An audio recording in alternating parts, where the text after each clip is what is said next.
Merhabalar. Bu videomuzda sizlere son dönemde önemi artan podoloji ön lisans programı hakkında bilgiler vereceğiz. Videomuzda podoloji nedir? Ne iş yapar? Dersleri zor mudur?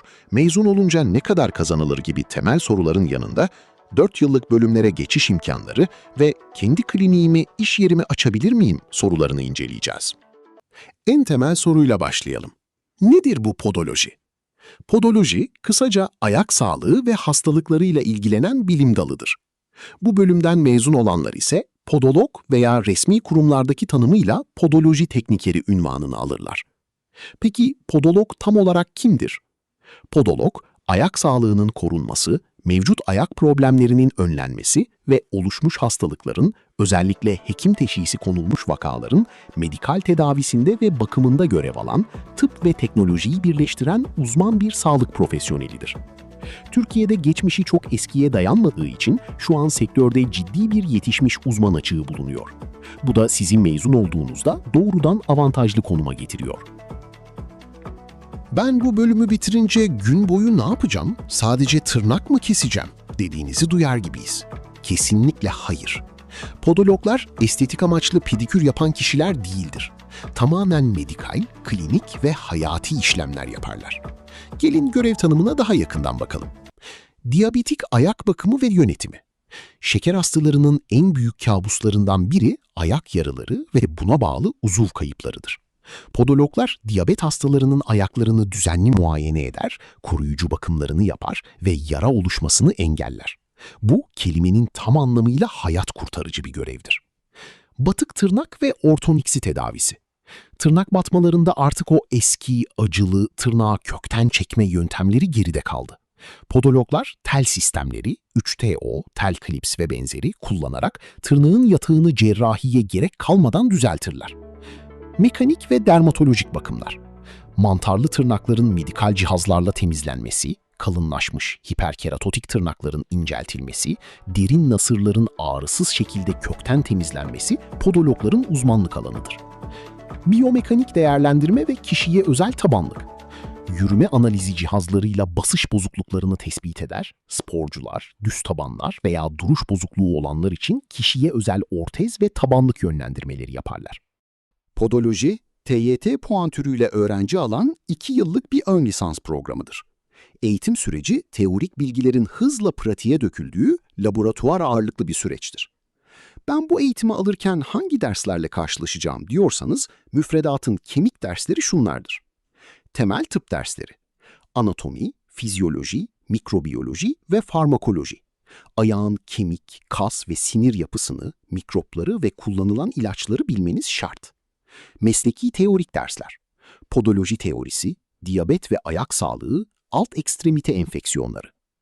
Uygulamalı dersler, podoloji klinik uygulamaları, sterilizasyon ve dezenfeksiyon teknikleri, ayak biyomekaniği ve ortez. Eğitiminiz boyunca sadece sınıfta oturmazsınız. Üniversitenin podoloji laboratuvarlarında ve hastanelerin ilgili birimlerinde zorunlu klinik stajlar yaparak el becerinizi geliştirirsiniz. Şimdi gelelim o kritik konulardan bir diğerine. Ben bu bölümü bitirdikten sonra eğitimimi 4 yıla tamamlayabilir miyim? Evet, tamamlayabilirsiniz. ÖSYM'nin her yıl düzenlediği dikey geçiş sınavı yani DGS ile çok popüler 4 yıllık lisans programlarına geçiş hakkınız bulunuyor. Güncel yasal mevzuata göre podoloji mezunlarının DGS ile geçiş yapabileceği başlıca 4 yıllık bölümler şunlardır. Hemşirelik, fizyoterapi ve rehabilitasyon, sağlık yönetimi.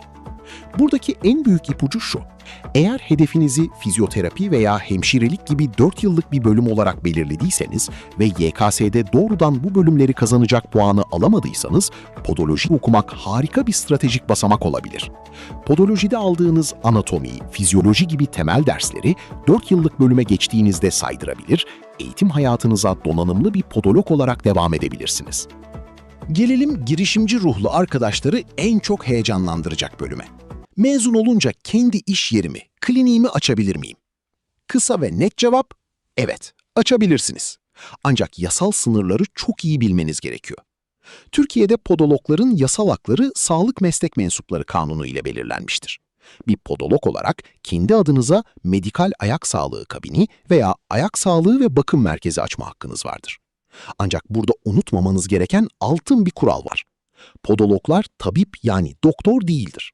Kendi merkezinizde cerrahi operasyon yapamaz, hastalara ilaç reçete edemez veya tıbbi tanı koyamazsınız. Sizin merkezinizde yapacağınız işler batık tırnak bakımı, nasır temizliği, diyabetik ayakların medikal bakımı, kalınlaşmış tırnakların inceltilmesi ve tabanlık analizleri gibi girişimsel olmayan koruyucu ve destekleyici tedavilerdir. Eğer tam teşekküllü ve hastalık tedavisi odaklı bir klinik kurmak isterseniz, merkezinizde bir cildiye yani dermatoloji, ortopedi veya endokrinoloji uzmanı hekimiyle multidisipliner bir ortaklık kurarak muazzam bir iş hacmi yakalayabilirsiniz. Günümüzde bu tarz merkezlerin ne kadar yoğun çalıştığını ve randevularının haftalar öncesinden dolduğunu etrafınıza bakarak görebilirsiniz. Peki iş imkanları nasıl ve cebimize girecek para ne kadar? Tercih yaparken en gerçekçi olmamız gereken yer burası. Podologların iş bulma yelpazesi oldukça geniştir. Kamu sektörü. KPSS ile devlet hastanelerinin ve üniversite hastanelerinin özellikle diyabet merkezleri, ortopedi ve dermatoloji polikliniklerine atanabilirsiniz. Kamuda sağlık teknikerlerinin başlangıç maaşları 2026 yılı güncel verilerine göre ortalama 70.000 TL civarındadır. Döner sermaye ve performans ödemeleriyle bu miktar daha da artar. Özel sektör. Özel hastaneler, tıp merkezleri ve estetik güzellik komplekslerinin medikal bölümlerinde çalışabilirsiniz. Sektöre yeni adım atmış bir podoloğun özel sektör maaşı ortalama 40.000 TL ile 50.000 TL arasındadır. Deneyim kazandıkça ve el beceriniz referans buldukça bu rakamlar 70.000 TL ve üzerine rahatlıkla çıkmaktadır. Kendi merkezini işletenler. İşte burası ucu açık bir alan. Kendi merkezini açan veya cirosundan pay, prim usulü çalışan podologların aylık kazançları tamamen kendi müşteri potansiyeline bağlıdır. Başarılı bir podoloğun kendi yerindeki aylık kazancı piyasadaki pek çok meslek grubunun üzerindedir. Videonun sonuna geldik. Sizin podoloji hakkında düşünceleriniz neler? Yorumlara yazın. Yeni videoların oluşmasında bizlere destek olmak için videomuzu beğenmenizi rica eder. Başarılı bir kariyer dileriz. Hoşça kalın.